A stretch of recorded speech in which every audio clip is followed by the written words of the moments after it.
Hi everyone, this is Isaac. Today I wanted to create another walkthrough on designing a print-ready PDF cover for your KDP paperback books.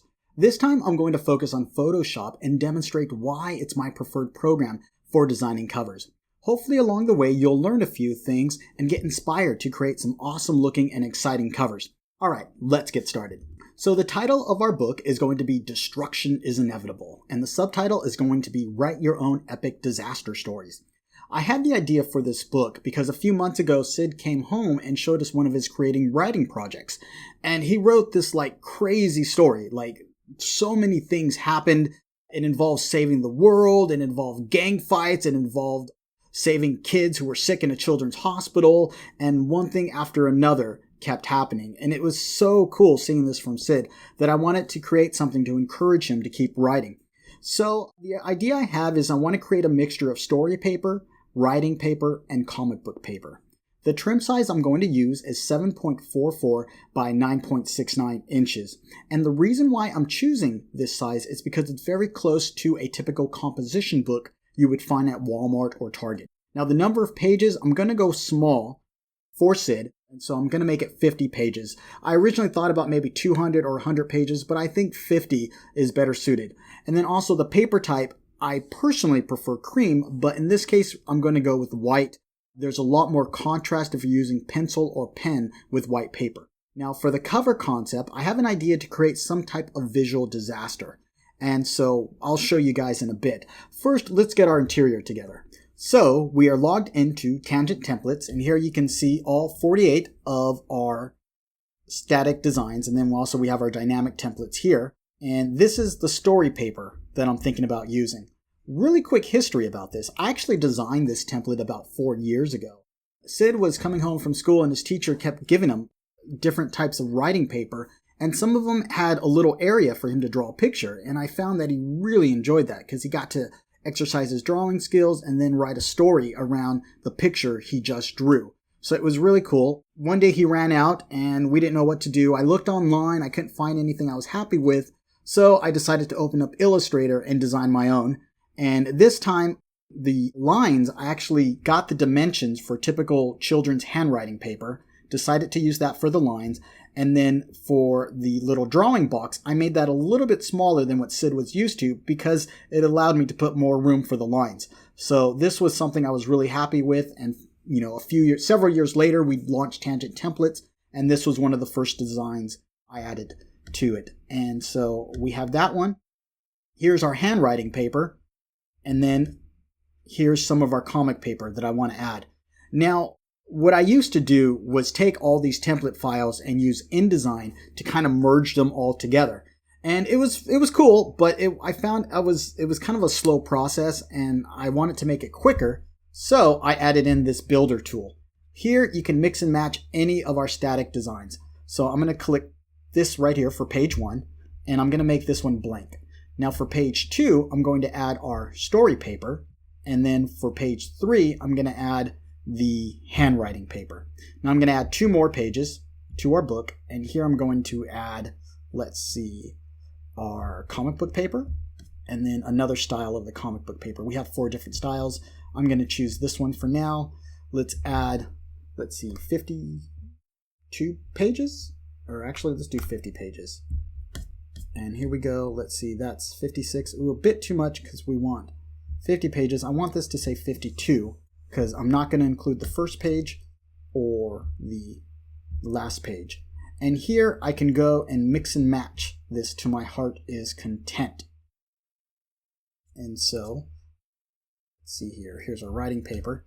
So one new feature I just added to this builder tool is that the last design you select gets pushed to the top. And here I'm only working with 4 designs, so I only have to worry about these top 4 pages here. So let's see. Oops, messed up. Let's get that going. And there we go. And then I can quickly start building our interior. Now I actually went through this process, so I'm going to load in my save interior right here. You can see here is my book. All 50 pages with these mix match designs. And then for the trim size, I said I want to go with 7.44 by 9.69 right there. And then we're going to download our PDF.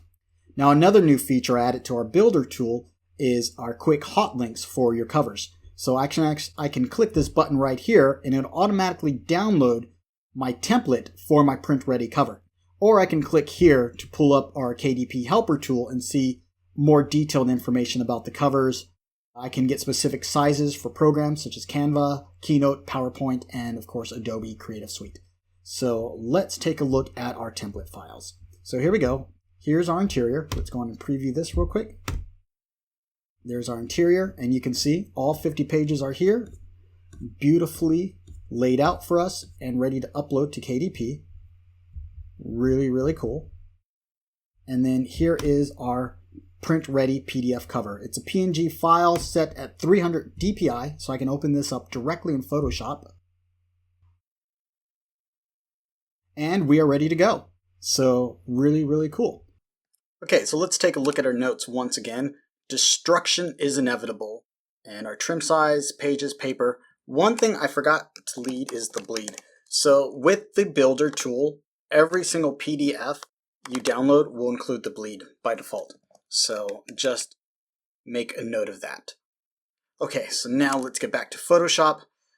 Okay, so let's collect some images. So we're going to head over to Unsplash, my favorite site for collecting public domain images. I love this site. They're super high quality. And I'm looking for one for a city. So I found this one earlier and thought this would be a cool one. So I'm going to download this. And let's see here. And then in this city, let's take a look at it real quick. I'm thinking about putting like a monster here. Some kind of monster is what I'm thinking. And also making some edits to the image. So I did some research and I found this cool lizard. And it's really cool. He's got a black background, so it should be a little easier for me to crop out compared to some of the other images. And I think he looks cool. So we're just going to go ahead and download him. And let's download that. So we got our lizard, and we're going to close this. Now let's head over to our Photoshop file and drag these images in.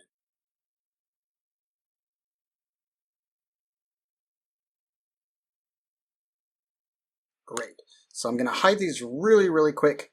And what I'm going to do is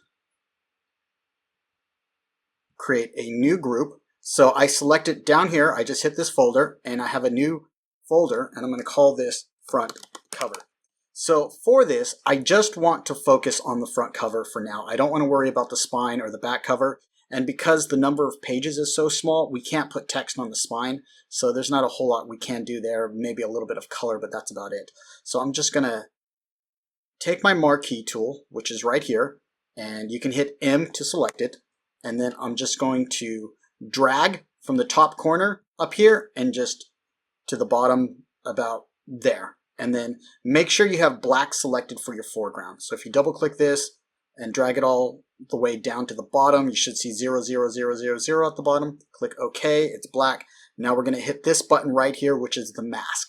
And we're going to be using this a lot for this video. So this folder is mask. Now what I'm going to do, I'm going to dump these two images in here and let's open them back up.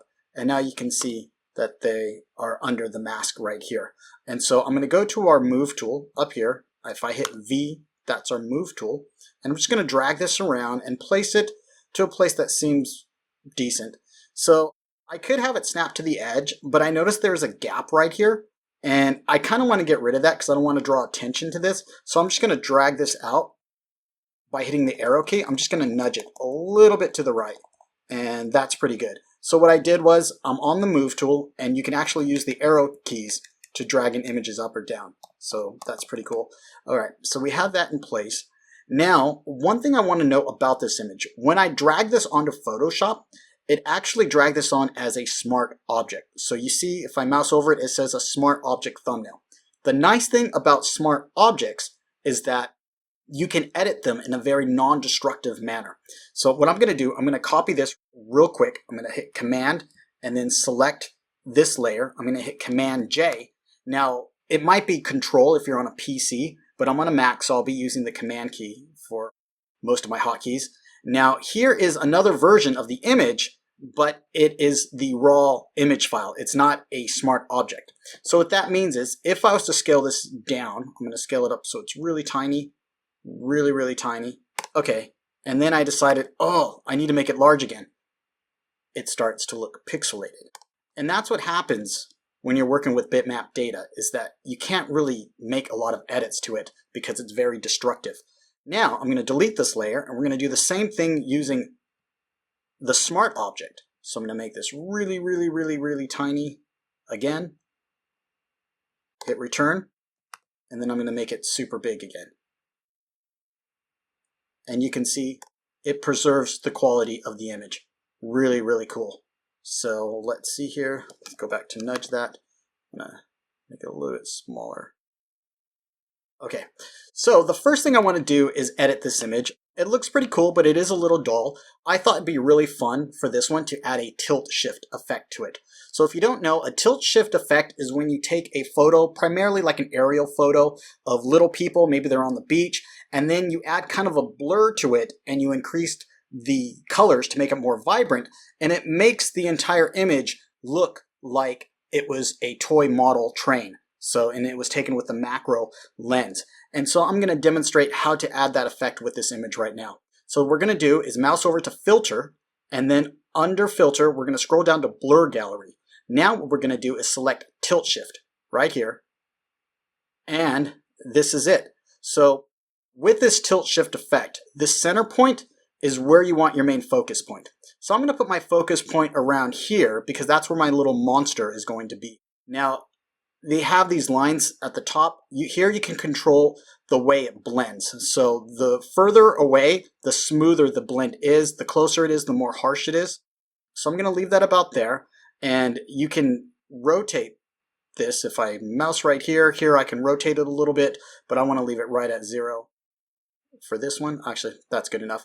And now over here is where you go to change the intensity of the blur. So if you want to make it look like it's super up close, like a macro photography, you can really make it blur out, but your blending doesn't look so well, so it kind of looks a little fake. So your goal is to kind of make it so it looks natural and somewhat realistic.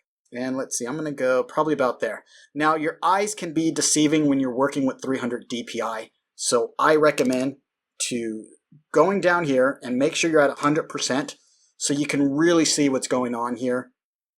And let's see here. So this blend actually, oops, it looks like I moved it. We're going to move it down here again, and going to delete this and put this one right here. Let's see, I'm going to move it about there. Increase that blur a little bit just so it looks more natural. And we're going to go down here, maybe drop it a tiny bit. And at this point, every image is going to be different, so you kind of just got to use your best judgment. I'm going to go with this for now and just click OK. So one more thing we need to do, actually a few more things we need to do, is increase the vibrancy of this image to make it look like it came from like a model train set. So if you click down here to adjustment layers and you select vibrance here, now what we can do is we can increase the vibrance of the color and the saturation. And that's going to make the whole image pop out just a little bit more, and it kind of adds to the effect a bit. So I'm going to make this a little bit smaller and about like that. So let's see, this is before and this is after. You can see the colors really pop out now. I did blow them out a little bit, so maybe I want to go a little bit lower, and we'll just leave it at that. Now the next thing, I'm going to add another adjustment layer, and this time I'm going to add brightness and contrast. I'm going to increase the contrast. It's going to make the darks darker and the lights lighter. So it helps to really make the image pop out. Maybe I can brighten it a little bit, or I can darken it. And let's see, in this case, I think brightening it might help a little bit. So let's do that. So there we go.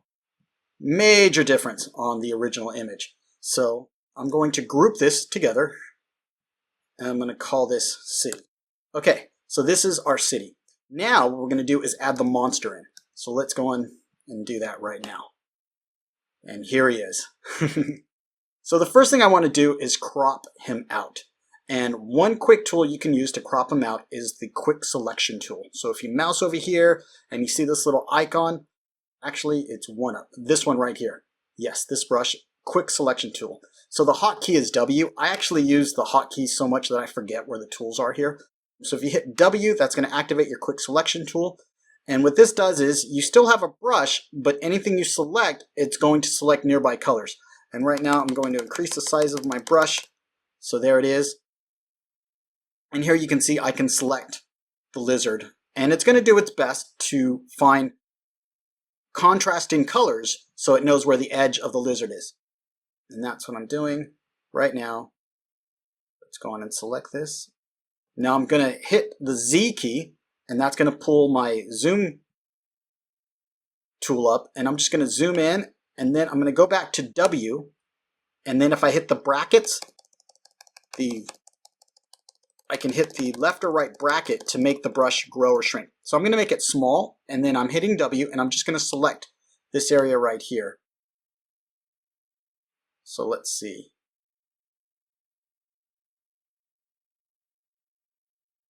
So this is one way to select it. I'm going to deselect this and show you another way that could possibly be even quicker. Hit W again, and now Photoshop, make sure you have the latest version of Photoshop because the latest version works the best, and select Subject. Go on and hit this button, and what it will do, it'll try to locate the main subject of the image and select it. So here we go. It's a much cleaner crop around here. So they missed some areas down here, so what I can do is hit the W key again and go back. Let's make this, okay, make this a little bit larger, and then we're just going to select the rest of the lizard, or the monster in this case. So, okay, now I'm going to zoom in and make sure I get his toes, because his toes are cool looking. I think that'll do it. I'm going to zoom out. So if you hit the Option key while you're in the zoom tool, you can zoom out. If you let go of it, you can zoom in. So like that. And the next thing I'm going to do, go back to my quick selection tool, and I'm going to hit Select and Mask. This tool is really cool because you can really fine-tune your selection here. Here you can switch the different view modes. I like overlay. Anything in red is going to be knocked out, or it's going to disappear. Anything in color is going to remain. So as you can see here, his scales are getting a little messed up here. Let's see if we can clean this up using this tool. So if I select here for Refine Edges, there we go. I'm going to select this, and now I have a brush, and what I'm going to do is just brush over the edge of the lizard. And what it's going to do, it's going to look for contrasting colors to try to create an outline of the edges.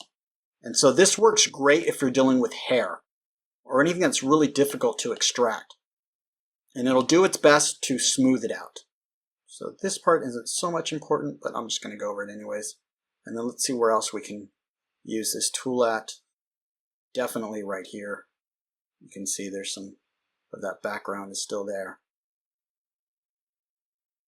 So I think that's good. We might need to visit this again, but for now I'm going to hit OK. Now we have our subject selected.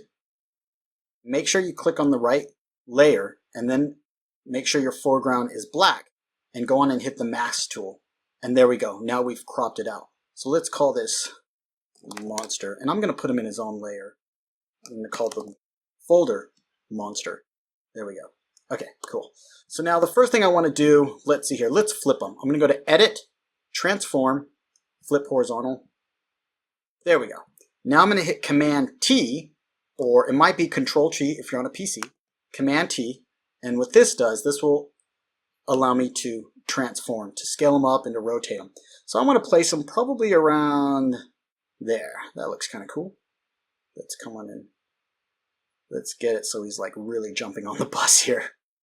Let's see. I'm thinking that looks pretty cool. There we go. So now what I want to do, I'm going to, let's see here. I'm going to take my monster folder. I'm going to create a new mask. And then what I want to do with this layer, I'm going to change the opacity to 50 so I can see what's underneath, but I still want to see the lizard a little bit. There we go. Now what I'm going to do is I'm going to hit the brush tool right here. Make sure you have black selected. So I'm going to reverse these colors by clicking this little icon right here. Make sure you select the mask that we just added to this monster folder. And I'm going to hit the brush tool, hit B for the brush tool. And let's see, I'm going to resize my brush to make sure. Now what I'm going to do, I'm going to paint over the top part of this bus. And what I'm doing is I'm adding black to this layer, and anything black is going to disappear. So it's a really quick way to cut out an image. Let's see what we got. Okay, it's at 100. It's at 100. I'm going to cut this out a little bit more. And then what I'm going to do is go to our lizard, and I'm going to hit white. And I want to make sure his feet are not transparent. So let's get his feet in there. I need to increase the flow. Let's see here.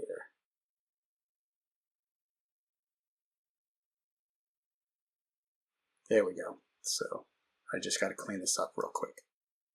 So what I'm doing is I am painting white on the masked layer to make it pop out more so that you can see the lizard. Then I'm going to see if I can form his toes a little bit better because it kind of got lost with the background. Okay, now he looks like he lives there a little bit better. I'm going to clean this up a little bit more just because I'm not happy with the way it looks. Bear with me. So we have our monster there. Now, what can we do to make him live here better? So whenever you're doing image compositing, where you're putting multiple images together to try to create one single image, you need to be able to change the colors and the lighting to make sure all the images look like they live together and they're a part of one scene. So right here, his colors, they really don't match. So what we're going to do is we're going to click the adjustment layer again, and we're going to add curves right here. So with curves, if you hold down the Option key and push this auto button here, it's going to pull up a really cool correction options feature. So we're going to select Find Dark and Light Colors. Now what I'm going to do is select Shadows, and under Shadows I'm going to find the darkest point of the background image. So that happens to be right there. And let's see.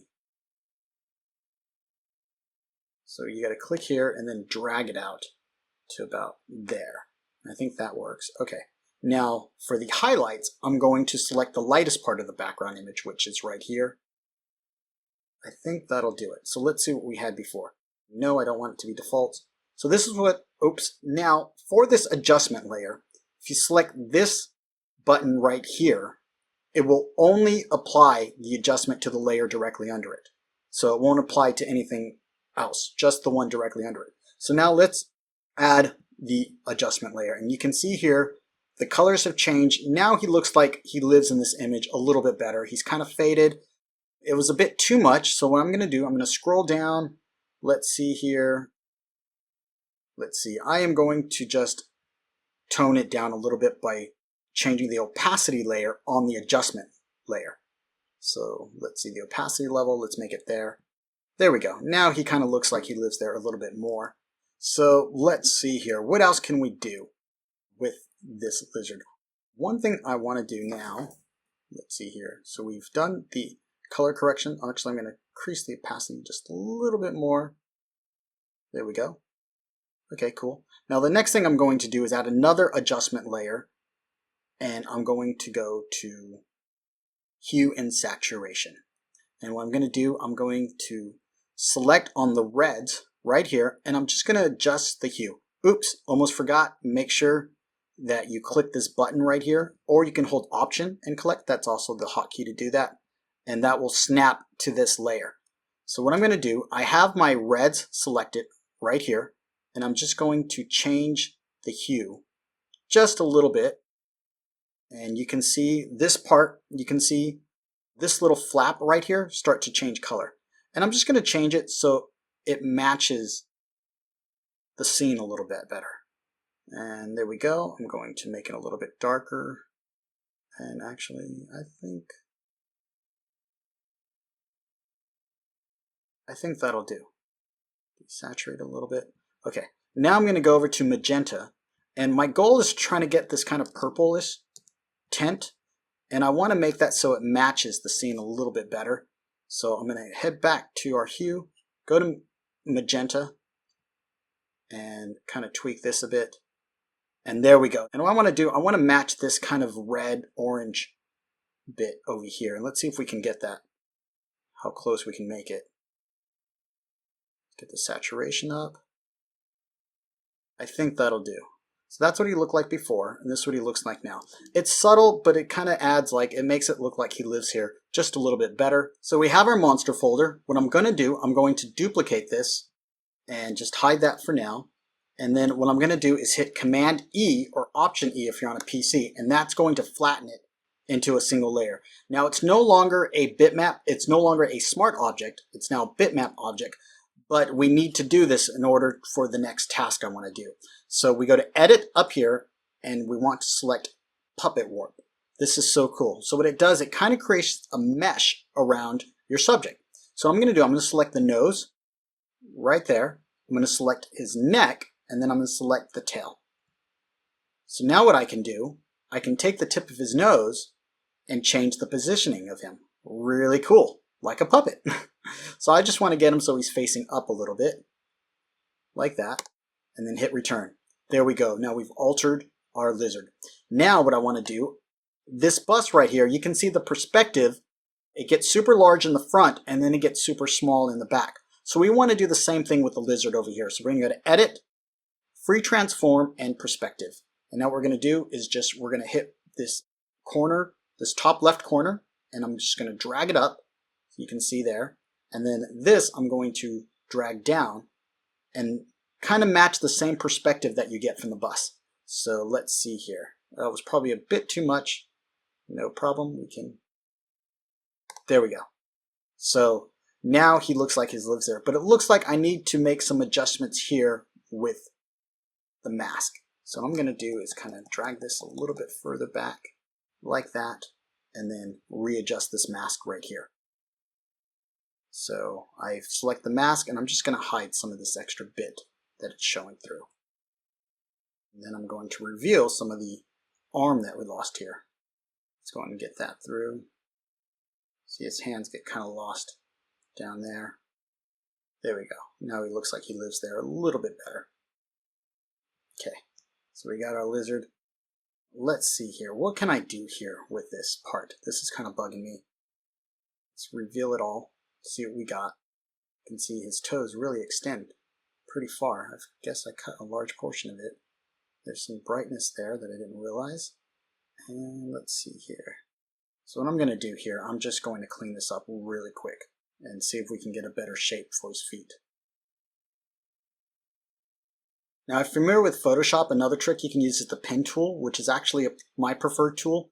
But for the sake of keeping the time short on this video, I'm going to refrain from using the pen tool because I can be a little slow using it.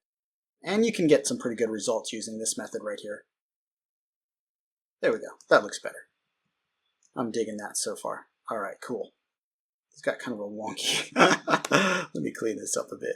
It looks kind of wonky. Okay, there we go. So now he looks like he lives there. He's about to cause destruction over this city. Let's see, what else can we do here with it? I think I'm going to leave him alone for now. Now it'd be really cool if we had some lightning at the top. So let's see how we can do that. Let's go back to Unsplash. We're going to search for thunder. I found thunder has better results than lightning. So, and I'm just going to graph some of these images here. Download that one. That's kind of cool. We'll download this one. Download that one. And then what else? Ooh, that one's pretty cool. We'll download that one. Okay, so let's add our thunder to the photo. I'm just going to grab these three images here, throw them on there, one by one. So I'm going to hide this one for now and just work on this one. Call it Thunder 1. And I'm going to add an adjustment layer for brightness and contrast. There we go. I'm going to lock it to the Thunder 1 layer, and I'm just going to decrease the brightness and increase the contrast all the way to the top. That way we have a black background and only the bolt is showing. Now what I can do, I'm going to select on my Thunder image, and I'm just going to change the blend mode to screen. And now you can see it actually puts a bolt of lightning on the screen. So I'm going to move this right there. That looks pretty cool. And we can put this in a folder, call it Thunder 1. Now I'm going to repeat the same process with the next image. Brightness down, contrast up, screen, and I'm going to lock it to this layer right here. Now this one, it didn't work too well, and I'm not sure, oops, because this is actually screen. I need to do normal. Now this needs to be screen. There we go. Let's see here, let's move. I'm going to put this in a folder, call it Thunder 2. I'm going to move it above this one just so it's easier for me to select. And I'm going to just kind of push this up, maybe scale it down a bit. And I'm going to rotate it just a bit. How about like that? So we have our Thunder 2. Now I'm going to do the same one for the last one.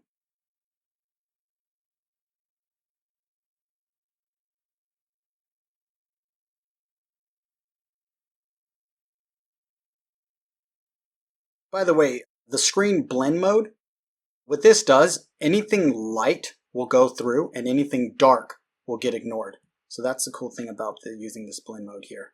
And I just locked it to the layer. There we go. Now what I'm going to do is hit V, the move tool. I'm just going to move this up a bit so it's at a place that makes more sense. And I think that's pretty cool.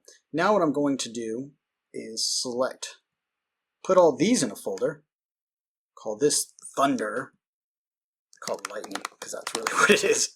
Okay, so, and then I'm going to put a mask here and I'm just going to slowly fade this away towards the bottom section of the image.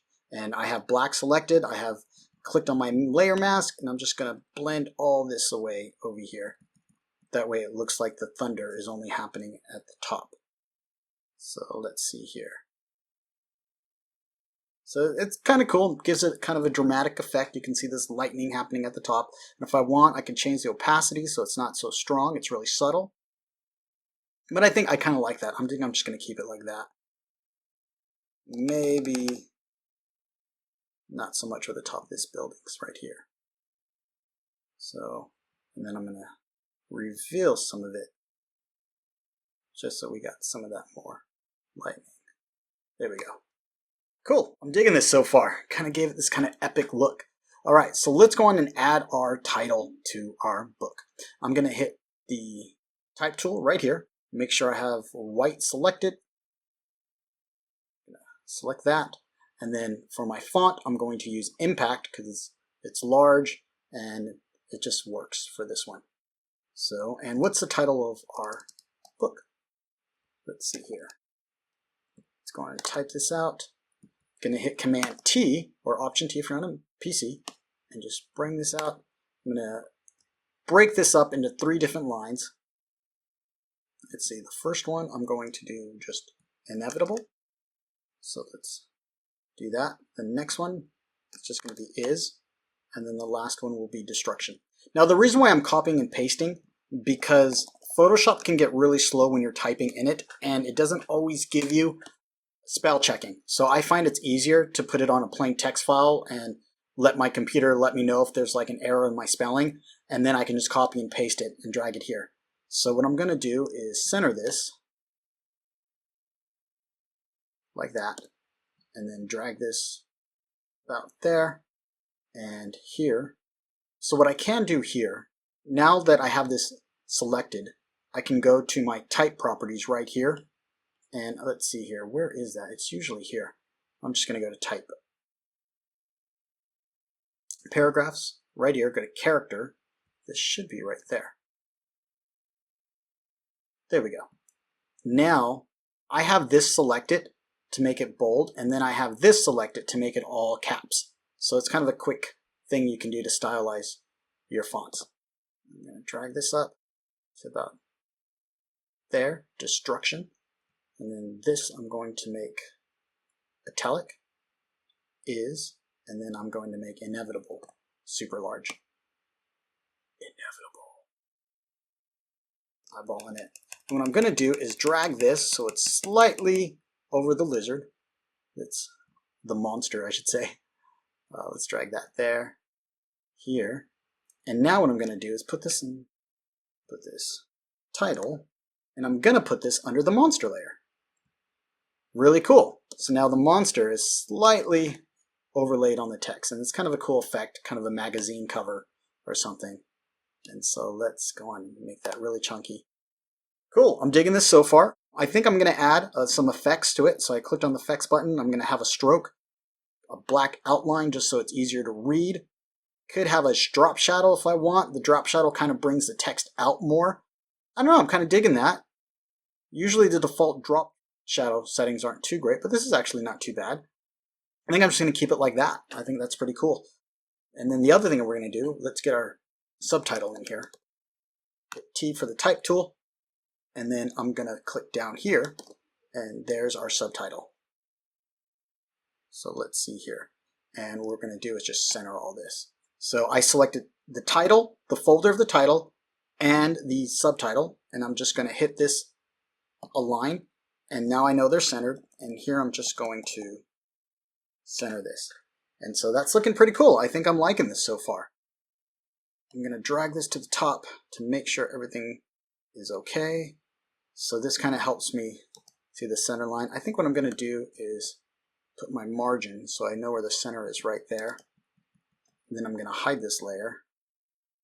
And I think for now I'm just going to eyeball it. That's pretty cool. I think I'm digging that. Now I'm going to go above the city layer, and I'm going to add a slight gradient on the top and the bottom to make the text pop out, just so I add some more contrast and you can easily read the text. But I'm loving this so far. So let's see here. Oh, I hit Command semicolon to hide my guidelines. So let's see here. How am I going to do this? Let's go to the gradient tool right there. Make sure you have this one selected. I'm going to select this one in the center because the foreground is black and then the background color is going to be transparent. And what I'm going to do, I'm just going to scroll all the way up here, and I'm just going to click here and drag this all the way down, probably about there. And you can see I'm slightly making it darker. Let's create a new layer and do the same thing, but reverse for the bottom. There we go. That was probably a little too much.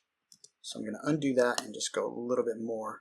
Yeah, that's more subtle. And then actually I can drop the opacity a little bit so it's not too much.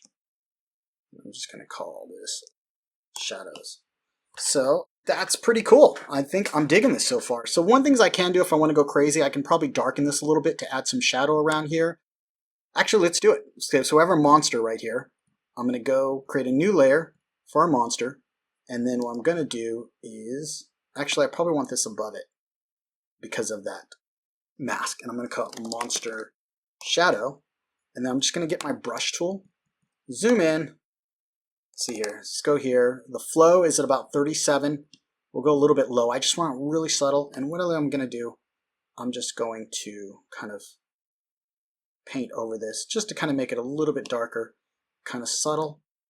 Actually, we can put this under our monster because it's the shadow. And then I'm just going to drop the opacity just a little bit. And so there we go. So just kind of make it look like he lives there a little bit more.